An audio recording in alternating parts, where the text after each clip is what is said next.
Velkommen til den lille video. Nu vil vi kort vise jer, hvor nemt man kommer i gang med sin iSocket HomeGuard. Den ser således ud, når man modtager den. Åbner æsken her. Der ligger lige manualen.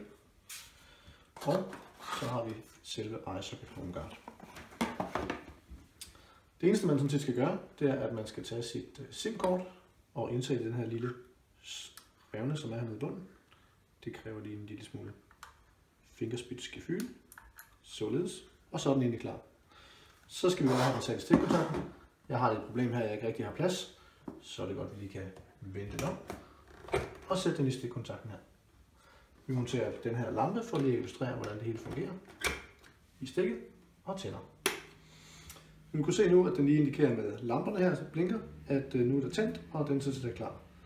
Den blå blinkende lampe indikerer, at den er i gang med lige at finde signalet til SIM-kortet, altså telefonen. Så i mellemtiden kan vi lige tage vores anden telefon ind her. Her har vi på forhånd indtastet telefonnummeret på SIM-kortet. Og det eneste vi egentlig skal gøre her, det er at skrive ON for on. Og så egentlig bare sende sms'en for at tænde. Vi kan se nu, at den blinker med en lav frekvens på den blå. Det vil indikere, at den er klar til at modtage sms'en. Vi sender vores sms for on.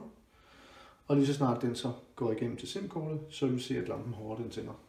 Så inden for et splitsekund, skulle vi meget gerne se, at lampen tænder. Og på akkurat samme måde, hvis vi gerne vil slukke for lampen igen, jamen så trykker vi off. Der kommer jo lige en indikation tilbage fra enheden, at den nu er tændt. Så vi skriver off, OFF, sender sms'en, således. Og igen går der lige et par sekunder med kommunikationen til SIM-kortet, og vi vil se, at enheden slukker igen.